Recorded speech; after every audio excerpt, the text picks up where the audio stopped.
Hi, everyone. Welcome. Today's date is August 21st, 2017.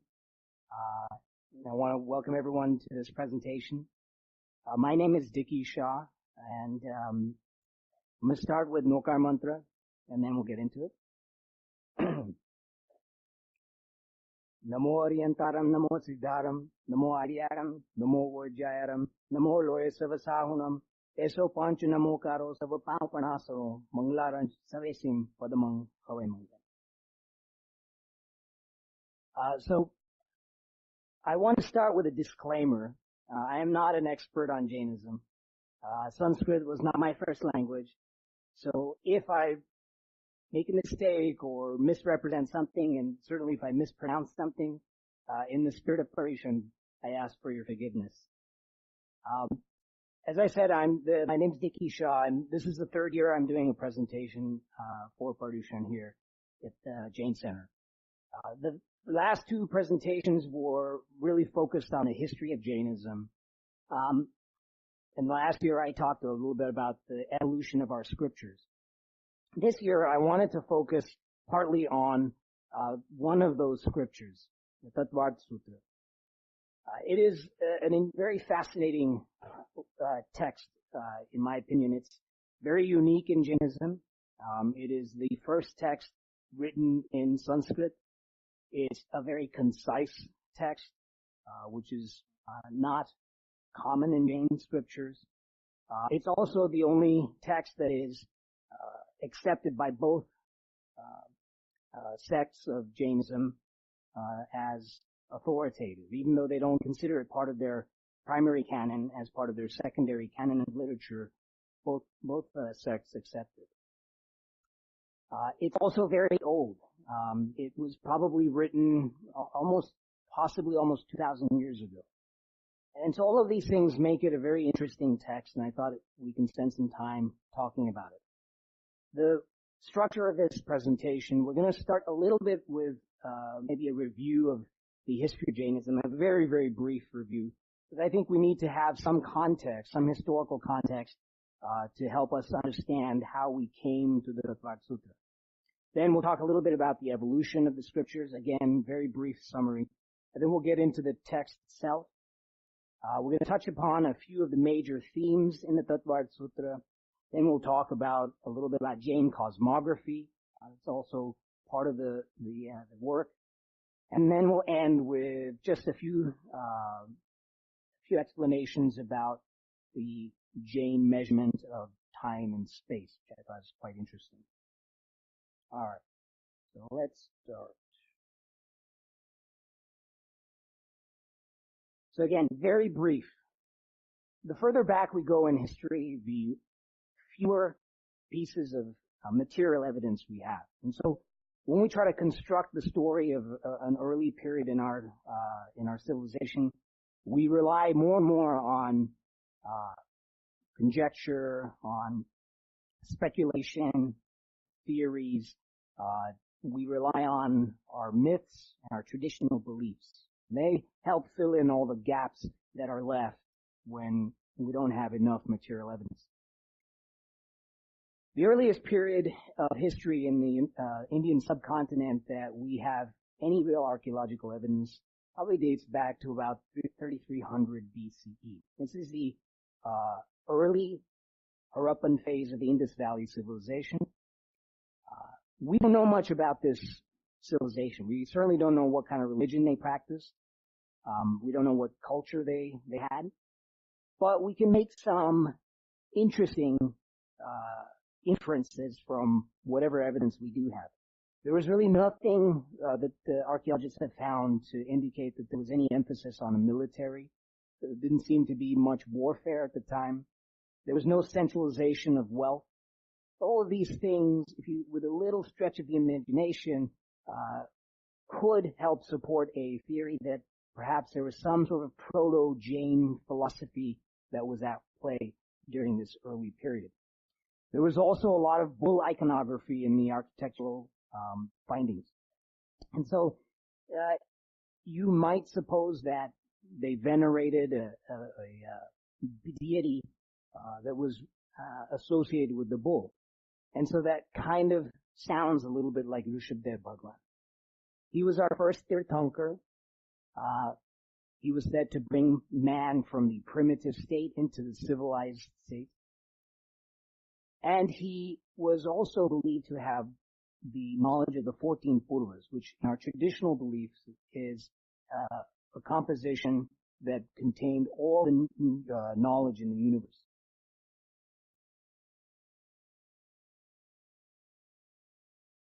Fast forward 2,000 years and we enter the late or middle Vedic period in Indian history. This period in history saw the rise of Brahmanism. Brahmins were a caste of priests, and they rose in prominence, became an elite group within the society that had complete control over religion. They controlled your salvation. Only Brahmins were allowed to read scriptures, only Brahmins were allowed to perform rituals, and they barred commoners from access to all of these things. And so you could only gain salvation through what they did and what they told you. Casteism developed during this period in Indian history. Doctrine of reincarnation, karma, atma, all of these things find their birthplace in this period. And casteism was used as a justification reincarnation was used as a justification for the casteism. Basically, they were saying that if you were born in a low caste, there's nothing you can do about it in this life. If you were born in a caste that didn't lead to salvation, then you're stuck there until your next life. And it was because of something you did in a previous life and the karma that you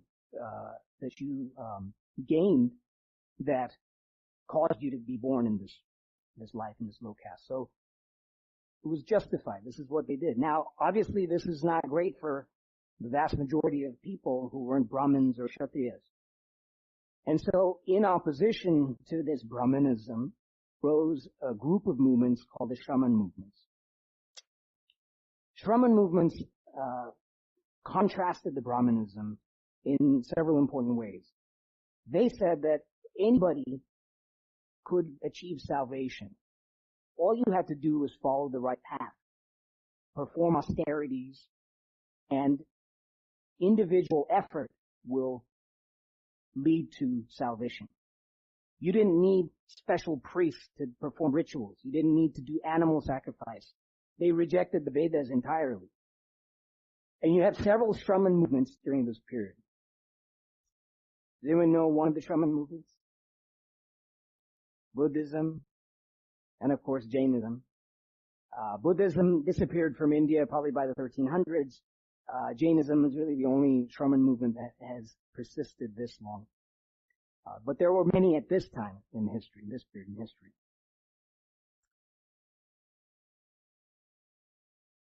23rd Tirthankar, Parshanath Bhagwan, was believed to be a historical person who lived from 877 BCE to 777 BCE. His Shraman movement that he led was known as the Nirgranth movement. And of course, Nirgranth is what Jains were called up until probably the 9th century. He also taught the 14 Purvas and the doctrine of the fourfold restraint, which was truth, non-stealing, non-possession, and non-violence. All of his teachings were passed on from generation to generation in a completely oral tradition. And this is very common in this period in history in all around the world. Religious information and knowledge was passed on orally, just the same way that we learned when we were little, how we learned Nokar Mantra. The same thing for all of this was passed on orally. Yeah.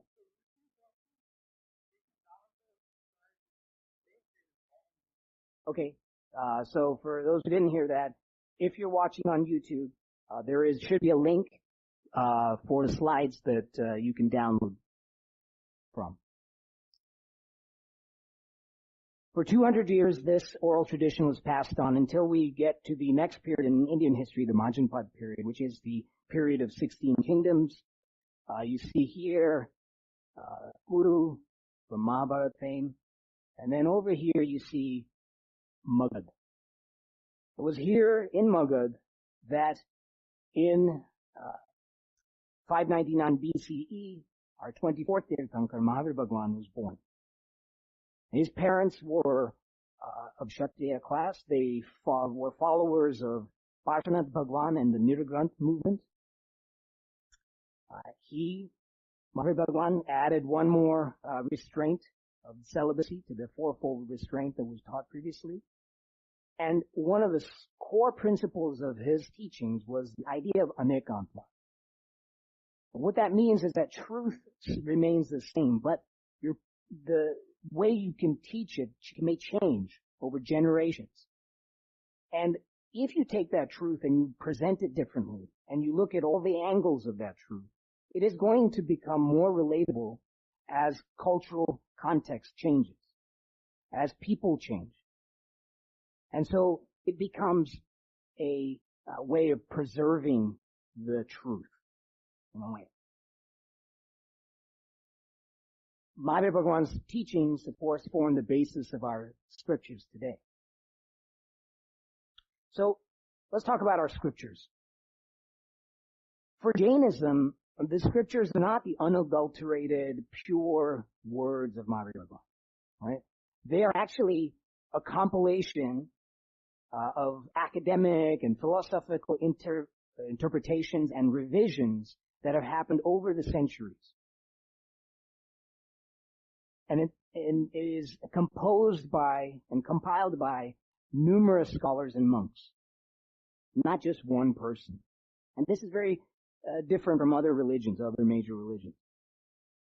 So we have the core philosophical content that is reimagined every few generations and revised and presented. And it starts adding up, right? The commentaries and revisions, while they help maintain the doctrine's relevance and accessibility by a large population, it becomes a very large body of work.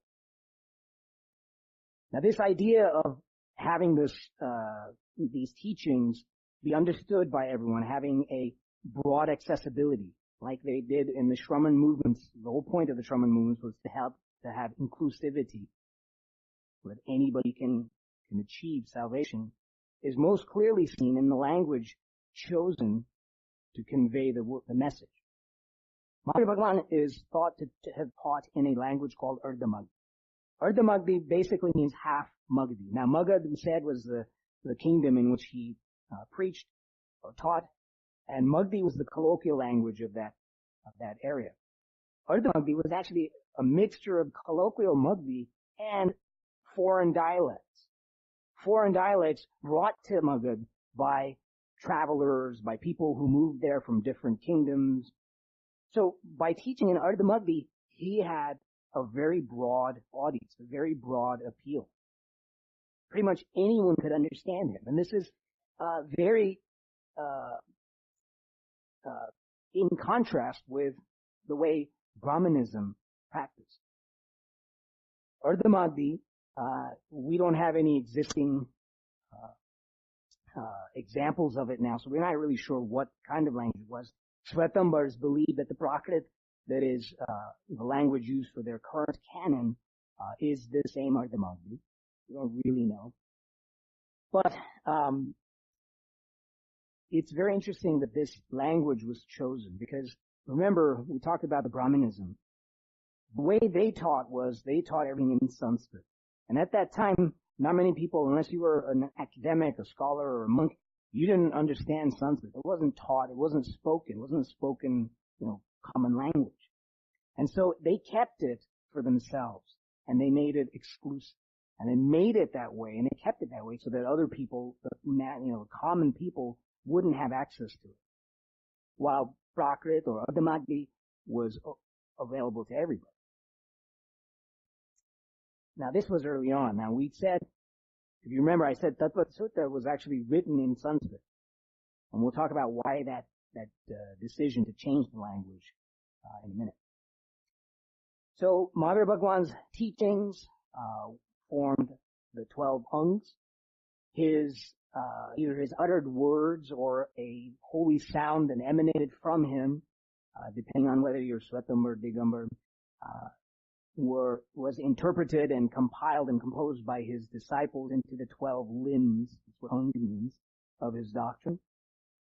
They served as a guide to the lay people and the monks.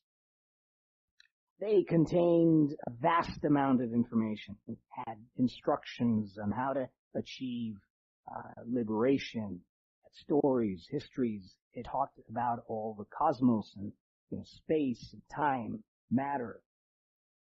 And it was a huge body of work, even without the commentaries, just what he taught. The 12th Ang, just the fourth part of the 12th Ang, contained the entire 14 Purvas. And to give you an idea of how much content this is, it is said that the 11th Ang alone is said to have contained almost 18.5 million verses. And to give you an idea, to put that into perspective, if you were to just count as fast as you could, as fast as you can, count to 18,400,000, it would take you, if you counted nonstop, over a year and a half. Just to count it, let alone to hear 18.5 million verses, and then to remember them, and then to recount and recite them and teach them to your followers. That's just one Ang out of 12. To give you an idea of how much content was in the 14 Purvas, it is said that the ink powder needed to write the first Purva would cover an entire elephant. The second Purva would require 2 elephants worth of ink. The third would require 4 elephants, and it would keep doubling each Purva. So you can imagine how immense this corpus of work was. And remember that at this time, it's memorized and passed on orally. Monks are Jain. They don't have possessions. They certainly can't possess a manuscript of all of this information. Whatever was written down in antiquity for Jains was written on palm leaf manuscripts, because we can't use parchment. Parchment is animal skin. And palm leaves don't survive, especially not in the humidity of India. So the oral doctrine was passed on to his disciples, on to Sudharma Swami, Jambu Swami, Prabhu, Sarayambhav, Yashabhadra, and finally, in about 300 BCE, it comes to Bhadrabhau. Now, Bhadrabhau was said to be the last of the Shrutkins, last of the monks or the followers or the leaders of Jainism to have complete knowledge of all of the scriptures, all the doctrine. After Bhadrabhau, the ability to retain all of that information, memorize it all, and to pass it on, started to deteriorate. Monks are not able to memorize everything. The doctrine weakens. Their ability to understand the doctrine weakens. Right? They just don't have the capacity anymore. So, the doctrine gets bolstered by commentaries and revisions. This continues for hundreds of years. Finally, it's very clear that a lot of the doctrine has already been lost, and the leaders of the Jain mendicant community decide something has to be done. We have to preserve this, or we're going to lose everything. You remember, traditionally, our traditional belief is that since the time of Madhavavan, the understanding of Jainism is decaying, and it's going to continue to decay. So, finally they decide, let's write it down. All right? Even though it's a huge amount, whatever's left, let's write it down. Now, both sects believe that the 12th Ang is already lost. And if you're Digambar, you also believe that the content of the 11 Angs, the rest of the Angs, is also lost. And all you have is sort of secondary information. But, even though you've lost a lot, and you're just dealing with fragments of the doctrine, if you're Digambar, your canon consists of the Shatkandaga, which were fragments of the 5th and 12th Angs, which were passed on to Pushpadant and Bhutpali from Dharsena, which by itself consisted of about 6,000 aphorisms, and the Kashai Pravaka, and then a bunch of commentaries. The whole thing is still 120,000 verses. For Svetambars, there were a series of councils, and each council would come through and they say, they were convened because there was chaos in the doctrine. We didn't know what was real, what wasn't real, and so they would get together and kind of sift through what was there and decide on a fixed doctrine. And eventually, in 466, at Vallabhi, the 45 texts, including the 11 angs that Svetambars still believe were valid, and a lot of commentaries became the written corpus for Svetambars, the written canon. We call that the Agams. And of course, for the Digambars, it's their Siddhanta. But still, look how much there is still.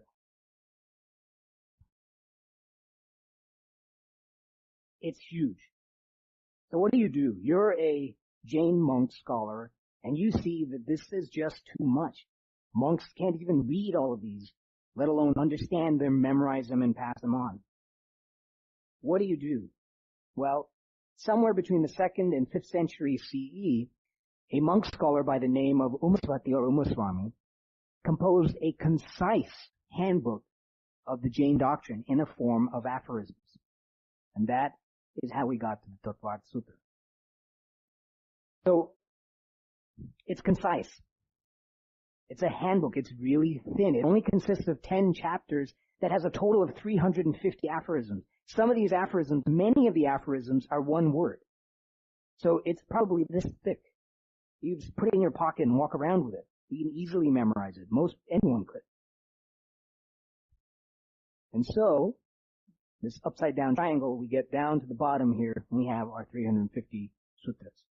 Right?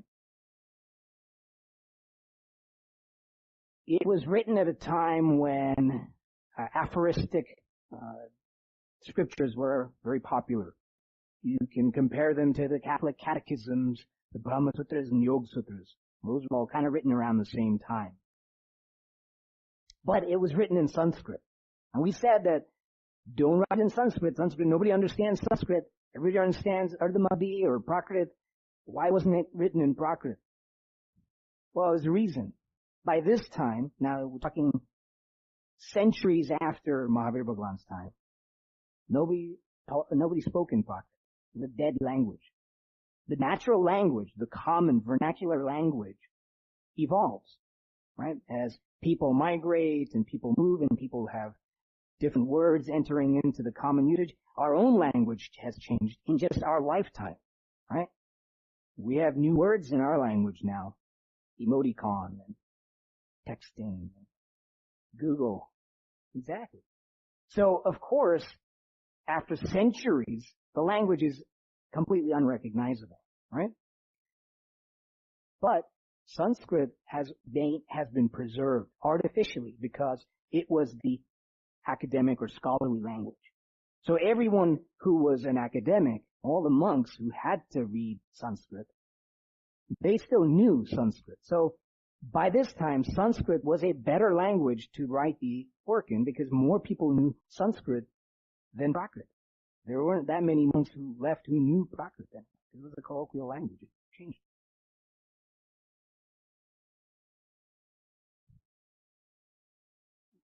Tattvarth Sutra, that's the full title. What does it mean? Well, Tattva is truth or all truths. Arth is meaning. And Sutra is the aphoristic form of the text. Aphorisms are sayings, they're short sayings, concise. Right? It's a complete distillation of all of Jain philosophy in a sutra style. It serves as a guide to your salvation, tells you how to get to salvation, the whole point of the Shraman movements, personal salvation. And it's also a little bit of a textbook on Jain cosmology, on ethics, epistemology. It's unique, I said, because it's accepted by every Jain. Svetambara, Digambar, everyone. Everyone accepts that this is an authoritative work. But it's got one drawback. It's aphoristic style. And when you become really concise, what do you lose? You lose all the explanations. And especially when years pass after it's initially written and your historical and cultural context changes, well, it becomes more difficult to understand now because the explanations don't come with it. So what do you do? If you look at a translation of the Tattvarth Sutra today, you'll see that it is quite a big textbook. Not a big textbook, but it's bigger than the 10 chapters with 350 lines that you would imagine. And that's because the bulk of the text is now commentaries. There is an explanation that goes along each of the aphorisms. It is a very important text in Jainism, and if you can consider that it is the text of the scripture that has the most commentaries associated with it. More than 25. Now the three commentaries that are most important are the Swapajna Bhasya, which were commentaries written by Umaswati himself, according to September tradition. The Swapajna Bhashya Tika, which was written in the 8th century, commentary by Siddhasena Agnani on the previous commentary. And then for Digambars, the 6th century Sarvata Siddhi by Pujapara Devanath. They're abbreviated in most texts as SB, SB, T, and SS. All right, let's go right into the work itself. I said there were 10 chapters, very systematically organized. The first chapters talk about the categories of truth, and we'll talk about that in a little bit more detail coming up. Next chapter talks about Atma. Third chapter and the fourth chapter talks about Jain cosmography, the heavens, the hells, where we live. Then it goes into a little bit of Jain science, the substances, matter, atoms, what makes things in the universe, the material things. And then it moves on to karma theory, the inflow of karma, the vows that you have to follow to stop the inflow of karma, the bondage of these karmic particles. Finally, the stopping of these, the inflow, the shedding of karma, and ultimately the final moksha or liberation.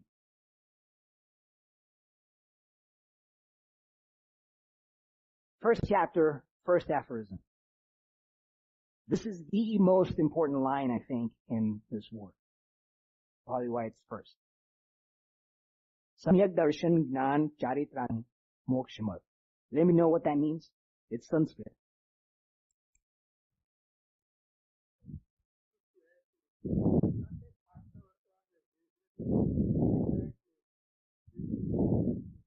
Yeah. Okay. Well, for those who don't, it is the enlightened worldview or perspective, enlightened knowledge, and enlightened conduct are the path to liberation. Right. Meaning that all three are necessary. You can't have one or two. You have to have all three. The worldview, the perspective, has to be enlightened before you can get enlightened knowledge. And you need both of those to have the enlightened or the correct, the right conduct. And all three of those are necessary before you can achieve liberation of the soul. Moksha is the final destination. That is the role of souls or life. So this one line, this one aphorism encapsulates all of Jain doctrine. So what does it mean that you need to have an enlightened worldview? Think of building a bookcase. Before you can build a bookcase, you have to believe that such a thing is possible. You have to believe that there is such a thing as a bookcase and that you are capable of building it. That is your perspective. That's your worldview. Then you have to learn how to build the bookcase. That's the knowledge. If you didn't think there was such a thing as a bookcase or that you were able to do it, then you'll never be able to learn how to do it. Once you have those two things, then you're ready to actually build the bookcase. And that's the right conduct.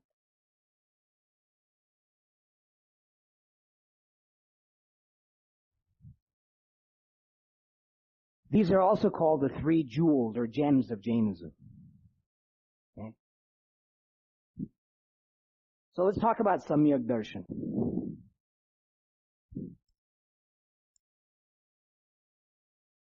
You have to have this correct worldview. But what is this worldview? At its heart, its core is the idea of Anekantavad. This is the same thing that Mahavir Bhagwan's teachings revolved around. You have to accept this. Right? Who knows the answer to this riddle? What is a snake, a wall, a pillar, a spear, a bowl, a fan, and a rope? It's all those things. Yeah. The answer is an elephant. And this is a very ancient story. And actually, it's not unique to Jainism. I don't know where it originally came from, but it is used often in Jainism and teaching to illustrate this point of Anekantavad. But you actually see it in lots of different cultures. The story goes that some number of blind men, somewhere between 5 and 7, were asked to describe this new creature that no one had heard of, called an elephant. The person who touched the tail described it as a rope, body as a wall, leg as a pillar, trunk as a snake, tusk as a spear, ear as a fan, and in some versions, the top of the head as a bowl. What does this illustrate? What is this talking about? The idea here is that they're all right. Not that they're all wrong, but they're all right. All of them have the correct understanding of what they're experiencing. But none of them can see the elephant. Anekantvad means not, ik, one, ant or side, and vad, which is a view, not one-sided view. We all, in Jainism, are taught that everyone's knowledge, everybody who has an opinion about something, is both valid and incomplete. We are all correct, but not entirely correct. Everyone, unless you have omniscience. The perception of our world is a mixture of truth and ignorance, of validity and delusion. Everyone, that's all of us. What does this lead to? What does this mean for Jainism? Well, I think it's very critical to understand this. This idea of a multiplicity, of accepting a multiplicity of viewpoints, leads to anti-dogmatism, which means that you cannot be dogmatic in Jainism. You can't say, according to Tattvarth Sutra and this doctrine, that this is the only way, that this is right and everything else is wrong. You can't even say that this is right and that's wrong. You have to have the perspective. Before you go any further, you have to have the perspective that all of these things could be correct. And all of these things, including what I know, is incomplete. None of us see the elephant, unless someone in this room is omniscient, which then you wouldn't be in this lecture probably. So how do we acquire this worldview that's correct, this first step on our path? Well, Maswati says that you can, it could arise spontaneously in your soul, or you can learn it. Most of us are going to learn it. Either way, it starts by accepting 7 truths, 7 tattvas. This is the second line in the Tattvarth Sutra. The second aphorism is a list. It's the fourth aphorism. You have to accept that there are things such as souls. You have to accept that there's material things that are not souls. There is a connection between the two that is defined by karma, and there exists karmic particles in the soul that are attached to the soul. They bind to the soul. There is an ability or a way of stopping this inflow of karma. These karmic particles can fall off the soul, and in doing so, the soul can be liberated from a cycle of reincarnation. We have to start, according to Tattvarth Sutra, with these 7 truths. These are the foundation of our understanding of the world. Let's talk about the first 2 categories of truth. The spiritual and the material. Atma and the non-Atma. Right? Both are essential. You cannot have one and disregard the other. You cannot pursue scientific knowledge without accepting certain spiritual truths, but you can't hold on to religious dogmatism and deny the physical realities that we know from science. Both of those views are equally wrong. They're equally deluded. You have to have both to get the enlightened world. This interdependence between the spiritual and the material is a recurrent theme in Jainism and especially in the Tattvarth Sutra. Interdependence. Now karma theory we know is not unique to Jainism. It is, you can see it in Hinduism, Buddhism, even some Western belief systems. But what is unique in Jainism is the concept of karma being a physical particle. A physical particle that is the cause and effect bridge between the material world and the soul, the spiritual one. These are physical, these are real particles that attach to your soul. Can't see them, but they're there. I'm going to take a little bit of a sidetrack and talk about Atma, karma, and physics. This I thought was just interesting to know. It has not that much to do with Tattvarth Sutra, but I thought it was interesting. Now, we said again that this concept of karmic particles that bind to the soul is unique to Jainism.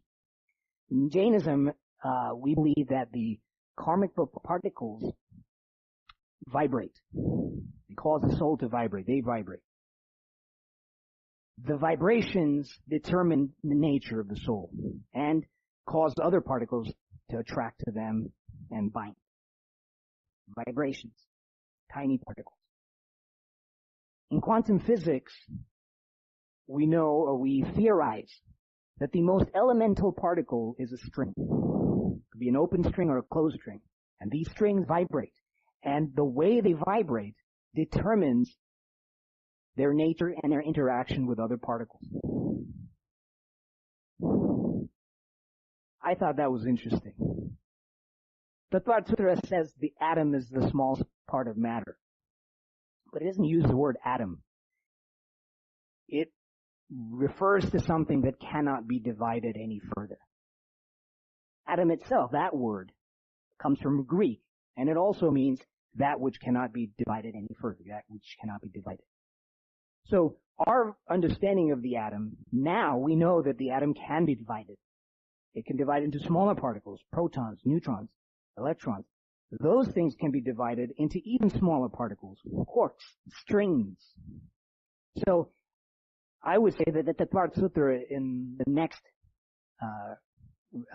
translation, I would remove atom and use things like quarks and strings, because that's really what they're talking about. They're talking about the most elemental particle. So for anybody who doesn't know about string theory, this is a quick little diagram off the internet. Molecules, we used to think molecules are the smallest thing, and we realized that they were made up of atoms. Thought that was the smallest thing. Then we realized there were subatomic things, and now, just in the last 100 years, we've come up with this idea that there are things even smaller. Oh, this one? Sure. Yeah, no problem. Is that better? All right. I could pull this down maybe. I think it's just my breathing.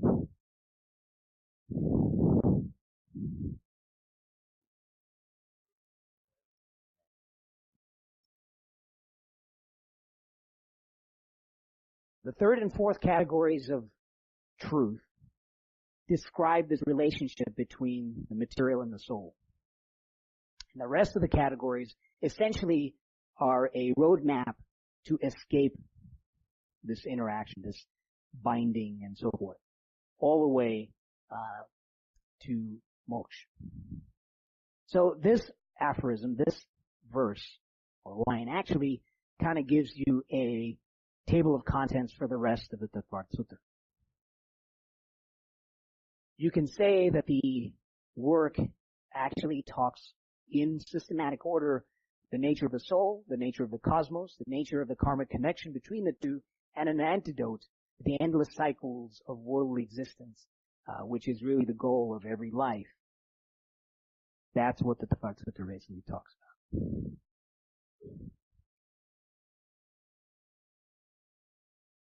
So you've accepted these truths.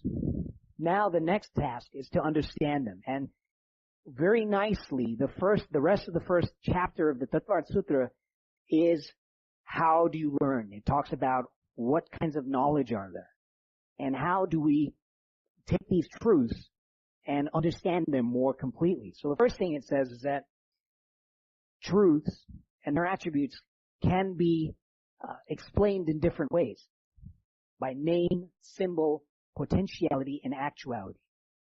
What is a soul? That is a soul. Why is that a soul? Well, this is a skyscraper in Australia called the Soul Building. So it is a soul by name. This is an artist's rendition of what that artist thinks a soul looks like. It's a representation or a symbol. So that too is a soul by symbol.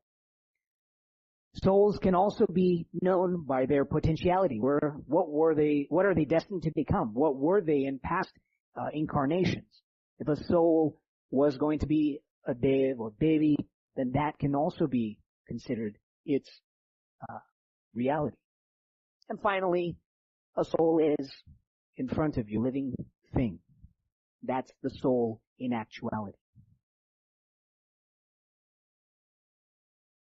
It continues in its epistemology, this chapter, and it talks about how you can understand the universe through approved means of knowledge, which we'll get to in a minute, and philosophical standpoints.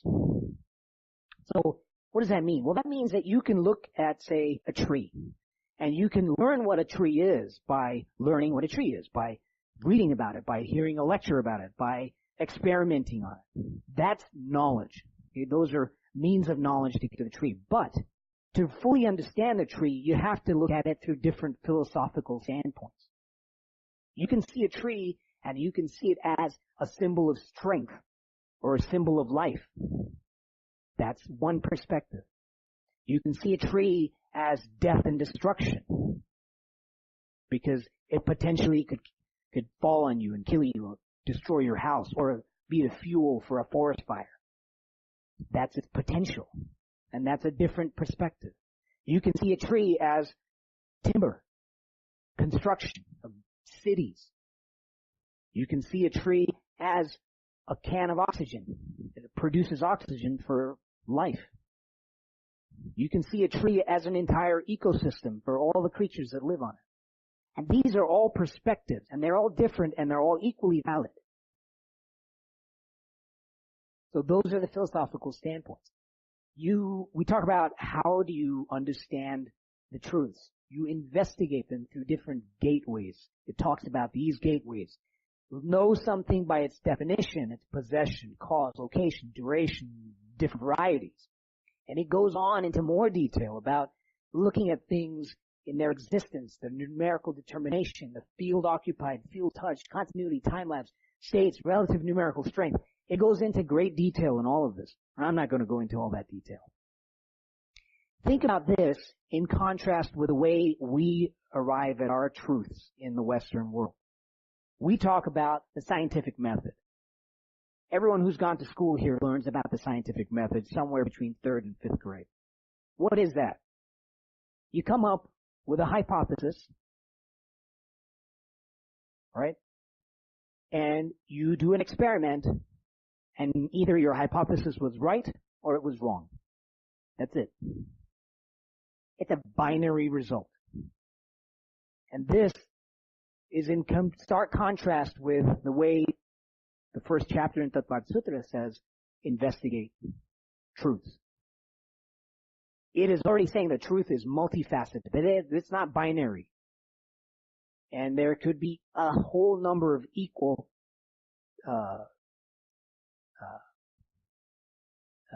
versions of that truth. So, we talked about knowledge. Knowledge is divided in the Tattvarth Sutra between innate and acquired, or immediate and mediate. There are 5 kinds of knowledge. It talks about clairvoyance, mind reading, omniscience, empirical, and articulate. Clairvoyance, mind reading, and omniscience is something you can't acquire. It's innate in the soul. If you have karma that's covering it, you'll never achieve it. Only by meditating and concentrating can you remove those karmic particles that's covering that potential. And then you can have all these powers. Gods and infernal beings have clairvoyance and mind reading. It's just built into them when they get reborn. Acquired knowledge is something we're more familiar with. Comes as empirical and articulate. Empirical is basically things that you experience through the senses. And articulate is things that you hear through language. So you learn from a lecture, you read in a book. And it goes on to differentiate all the different categories. Inference, reasoning, memory, analogy, all of these things. Now, at the end of this chapter, which I think is very strategically placed, there's this line. And forgive me, but I'm not going to try to pronounce it. You can read it. It's the 33rd aphorism in this text, which I think only goes to about 35 or 36. After talking about all the kinds of knowledge, it makes this statement. He puts this in there. Anybody know what it means? Anybody from my dad's class?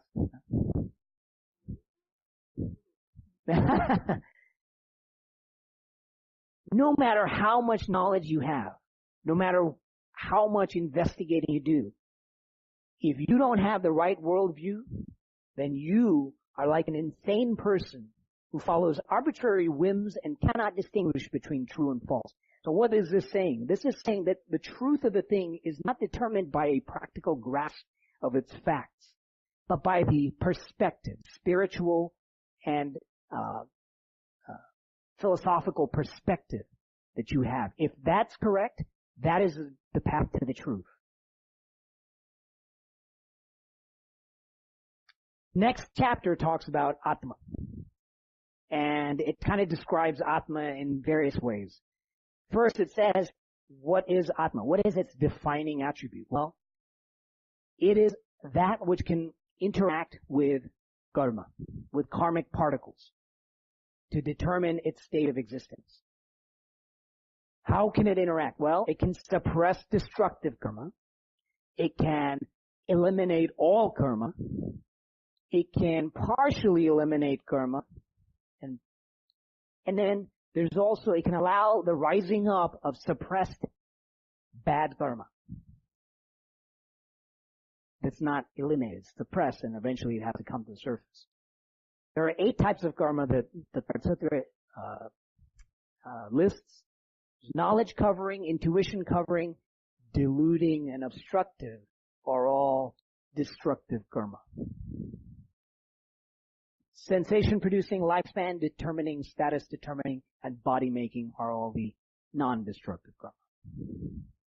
Together, these interactions determine the state of existence for a soul. And these states of existence, about 53 of them that are listed in the Tattvarth Sutra, can go from anywhere from complete enlightenment to omniscience, omnipotence, partial restraint, knowledge, but diluted knowledge. It can result in the genders, passions, ignorance. It is the reason for transmigration to the different realms in your rebirths.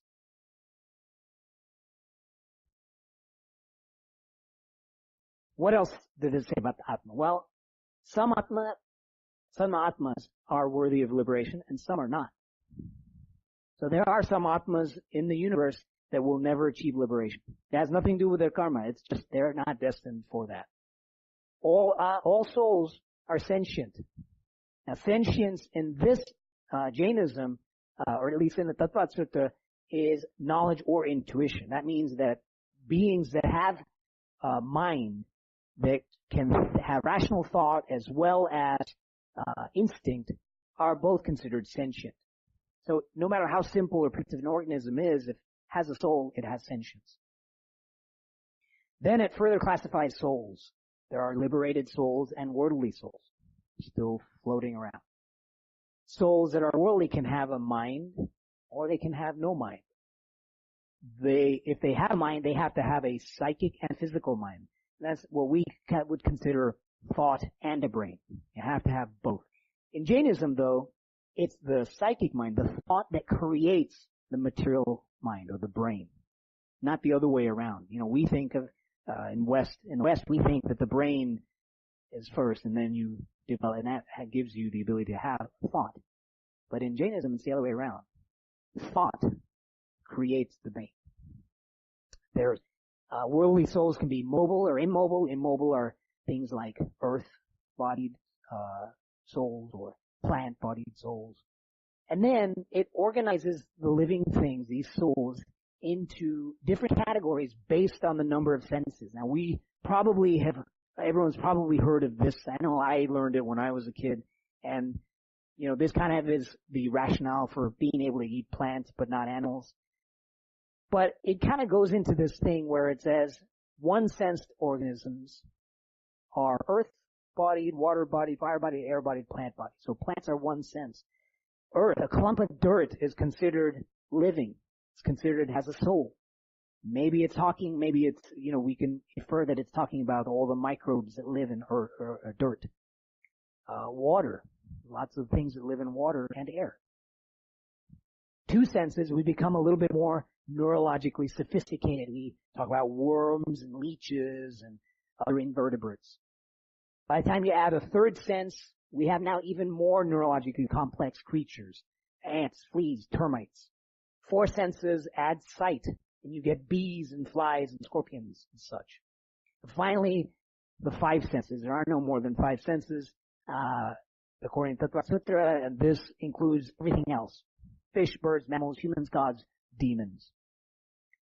Now, we can look at this and we can say, well, this isn't really accurate. You know, we know ants can see and, it's not exactly what we know today. But the way I would look at this is consider this. Consider this categorization as a language used to convey a very sophisticated and complex idea. This notion that there is a way to categorize living things based on neurologic complexity. Remember, this was written, maybe 2,000 years ago nearly. So there was not an understanding by the common people of all the things that we know today about neurological systems. So the language that they use, the senses and so forth, may just have been a way to convey that message. That's the way I would think of it.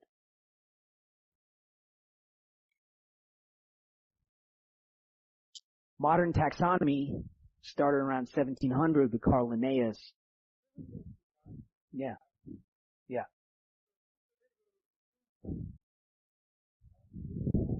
Yeah, we're getting to that.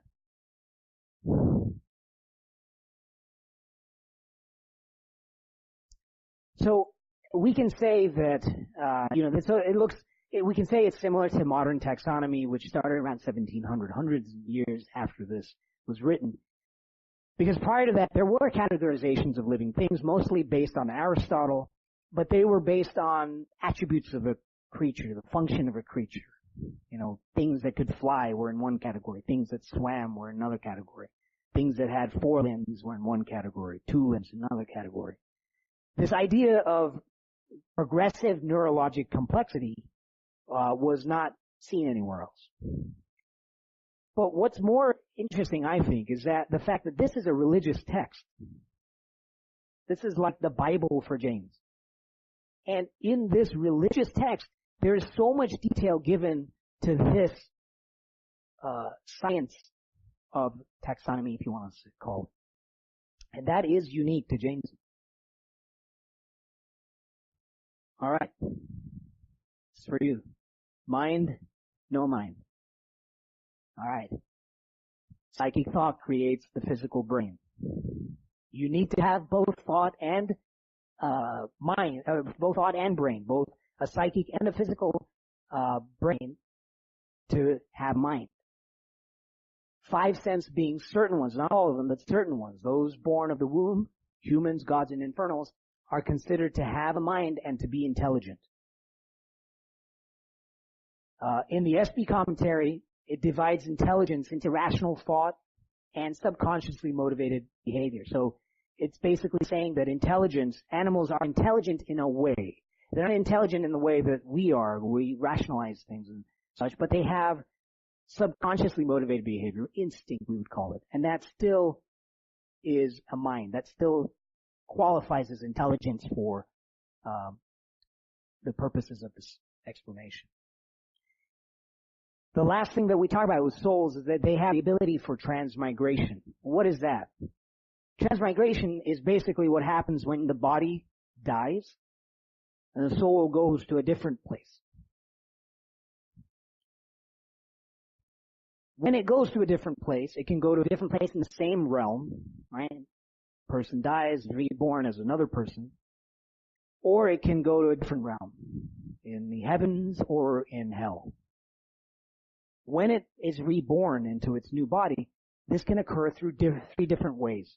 This is all outlined in this chapter. It can reconstitute molecules. We call this agglutination, and it's the way that the simplest beings are reborn. And this is very interesting because it recognizes that there's molecules, that there's particles pervading the universe. But the soul goes to a different location where it's going to be reborn, and through its power, it draws these molecules together and creates a living body out of it. Now this is exactly the way we now think of the origin of life on this planet. We talk about the pea soup. The pea soup was just this complex mass of molecules that coalesced and somehow became life. It also supports the notion that we have today of the conservation of matter and energy in the universe. Nothing is destroyed and nothing is created. It's just all recycled. Asexual reproduction is also included in that category. As the life forms become more advanced and they're born from the womb, as they become more advanced, they're born from the womb, and that's the next way of a rebirth. That's for most of us. And then it interestingly gives a little bit of information about how gods and demons are reborn. They're not reborn from the womb. They don't, not from agglutination. It says that if you're going to be reborn as a celestial being, your soul has a celestial robe, and around it is a wrapper. And you go to the place in heaven where you're going to be reborn, and your soul's power creates the body from the material there.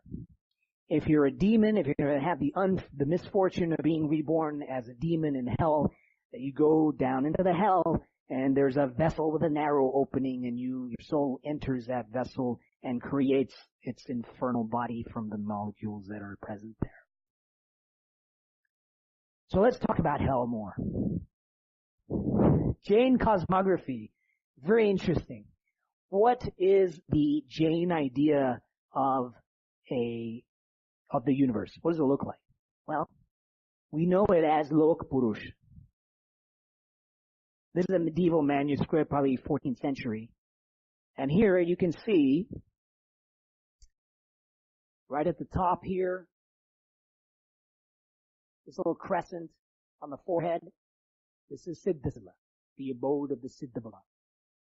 Then you have the torso here. These are the heavens. This is where we live, at the navel. And then all these here are the 7 hells.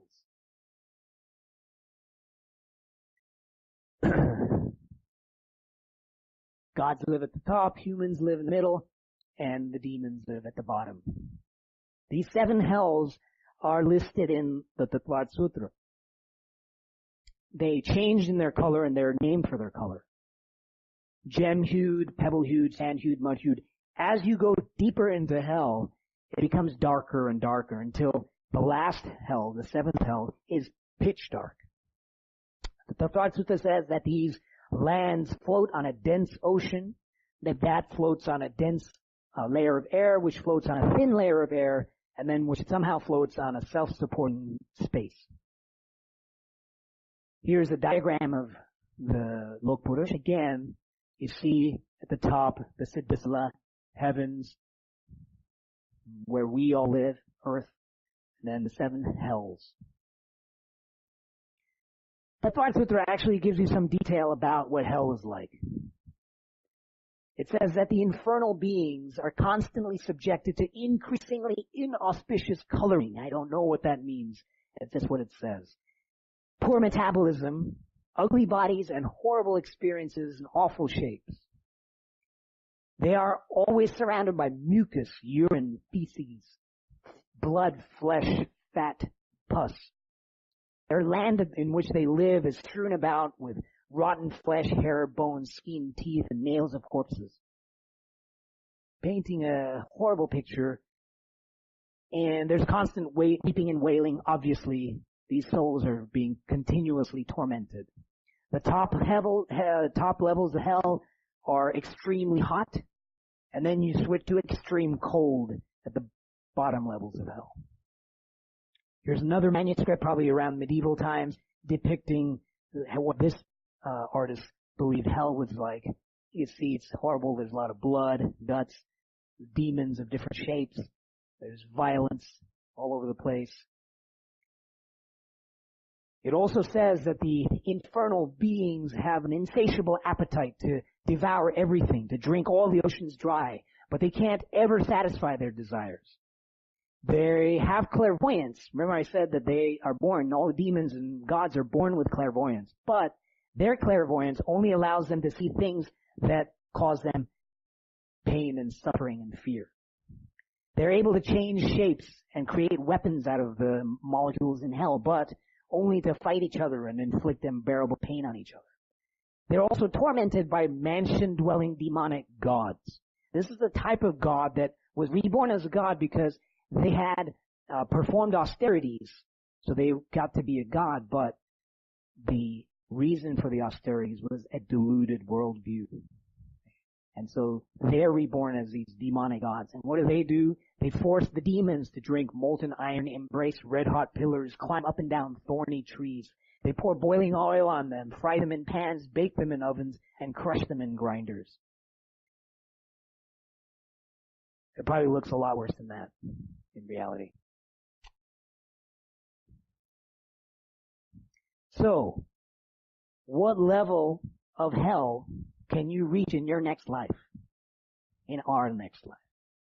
Well, hopefully none of us are going there, but the Tattvarth Sutra says that it depends on what life you have now. Gods and infernal beings, they can't be reborn immediately into hell. Just don't have the capacity for that evil. Even the demons. Then the rest of the living things, it's really based on how many senses you have and how complex of a creature you are. Which makes sense. The more mind you have, the more abilities you have, the more capacity for doing things with evil intent you would have. Interestingly though, female humans can only be as evil enough to get into the 6th hell. 7th hell is reserved for men.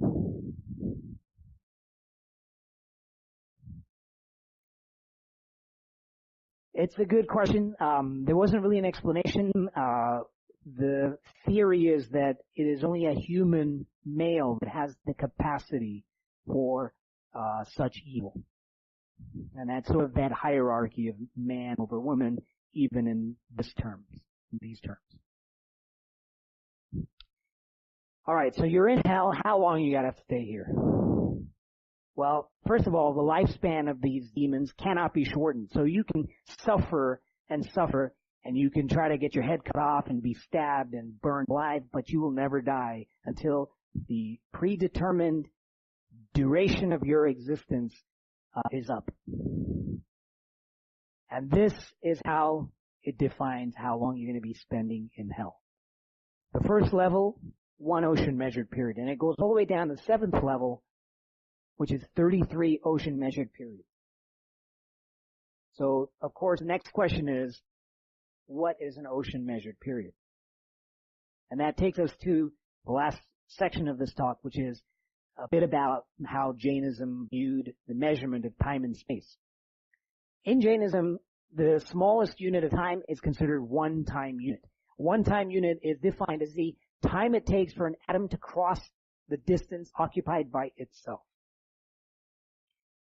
Now, how long, or how, now remember the atom now we're thinking really, we'll consider it the string. Let's say the string.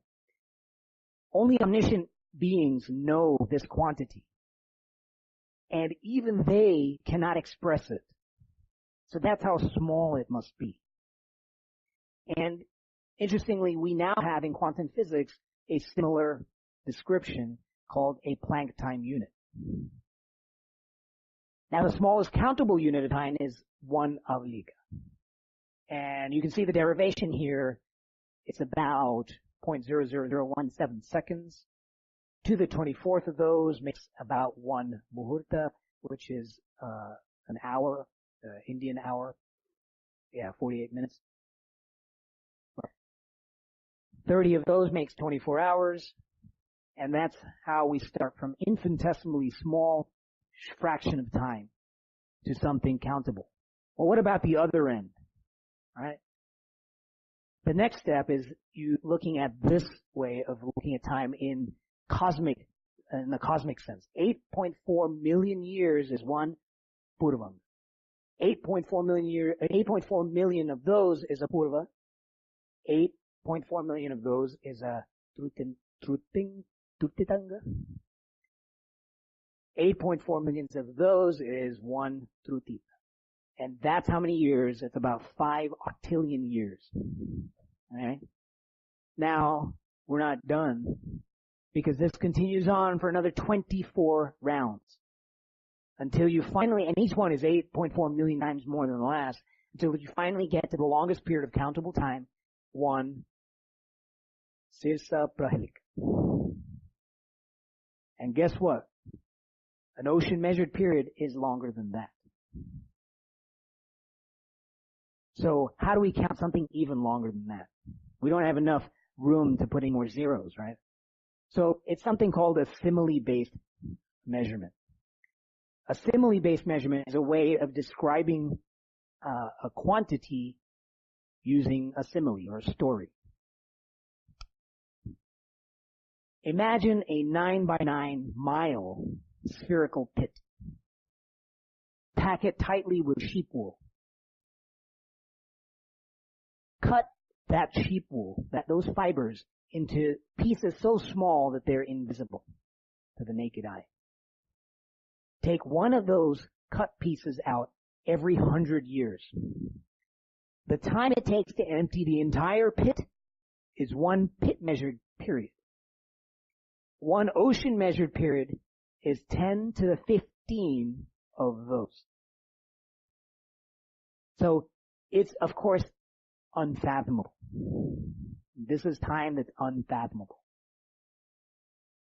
Now, what's interesting about all this, I mean, it's interesting because of, how vast and how infinitesimally small it is. But what's really interesting is that this was something that was written down and taught a couple thousand years ago, at least. So even way back then, there was a understanding that things were that lasted very short period of time, and the things lasted an enormously long period of time. I don't know if anything else in any of the other cultures or religions conceived of that possibility. But distance is kind of similar. In Jainism, there's a basic unit, which is the human finger breadth. This is a very practical unit, right? We use it in medicine all the time. We say, okay, about this bit, right? Everybody has fingers, and so it's easy to use. Now it changes because Jainism, we believe that as the time cycles change, humans get bigger and smaller. But in relation to the human, it stays constant. I tried this. Tried doing it yourselves. 12 finger breadths really is the length of your fist. 108 finger breadths is a body length, and they use it for things like wells and moats and ramparts and things that humans use. Makes sense, practical. Standard finger breadth is the next type of unit, and it's based on the size of an atom, or whatever we call the smallest invisible particle of matter. And it says an infinite number of those makes one usanhasanya. 8 of those makes one sanhasanya. 8 of those makes one udarenu. 8 of those makes one tasarenu. And 8 to the 10 tasarenus is one finger breadth. So working backwards, this is what you get. One tasarenu is a little over a tenth of an angstrom. An angstrom is, to give it a perspective, is the diameter of an atom. But if you have measurements that are even smaller than an atom, you get to one usanhasanya, which is 27 femtometers. And they give you that perspective. A femtometer, 1 femtometer, is the diameter of a proton, a hydrogen proton, a little bit less than that. So back here, thousands of years ago, there was a understanding or a recognition that there were things this small, right? Otherwise, why would you have an explanation, measurements that go so small? Yeah. So we talked about small. Now we talk about big. Super standard finger breadth, 1,000 finger breadths, measures big things, cosmic space, heavens, continents. You can see this is fairly manageable. 2,000 dandas is one gauya. 4 of those is 1 yojan. And a yojan is 48,000 feet, which is 9.09 miles. And we saw this back when we were measuring the pit, right? Well, there's an innumerable number of those, times 10 to the 14th power, divided by 7 is 1 raju, or rope. To put it another way, this distance, it can be defined as 2.5 times the number of time units in one ocean measured period. And a time unit, if you remember way back, was that infinitesimally small unit. So it's interesting because it's using time to define distance. Where else do we do that? Where do we do that? Yeah. So the distance is a function of time. We do that today with light years.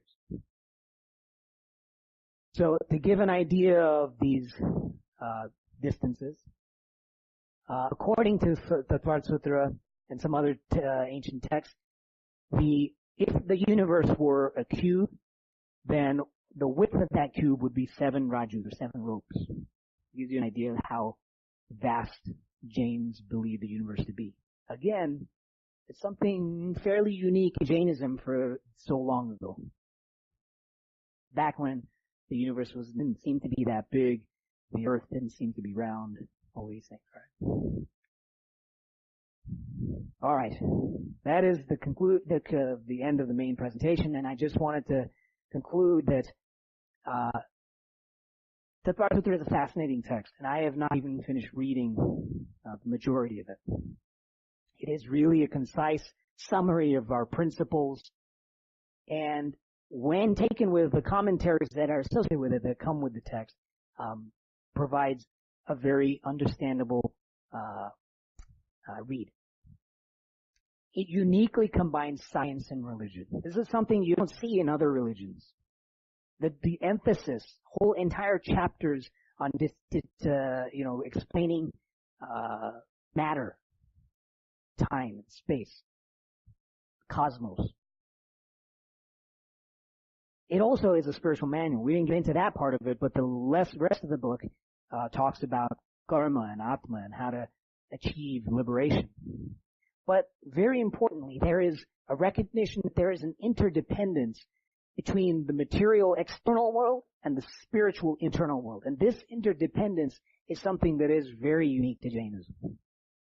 Science, particles, spiritual salvation, atma, karma, it's all together. You take it all together, and you can't disregard one for the other. You can't favor pure spirituality and religion without looking at the science and the material, that which we experience. It helps us understand the universe that we live in, and then it helps us learn how to live in it.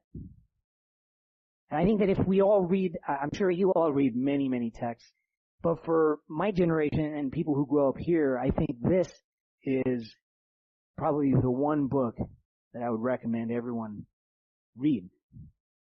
And just to conclude, this kind of just illustrates how important Tattvarth Sutra is for our religion. In 1974, this symbol was agreed upon as a universal symbol for Jainism. This comes pretty much right out of Tattvarth Sutra, right? You can recognize the Lok Purush, the overall shape. At the very top, the crescent and the dot, that's Siddhasila. The three dots represent the three gems, the enlightened worldview, knowledge, and conduct. We have, of course, a swastika, which is the four realms in which you can be reborn. Ahimsa, we didn't talk about it, but of course it plays a very important part of the Tattvarth Sutra in the later chapters. And then at the bottom, we have a saying. Parasparo pagraho jivanam. Now what does that mean? It comes from the 21st aphorism in the 5th chapter. And it is defining the function of a soul. Souls share an interdependence. They affect one another, negatively or positively. That is their function.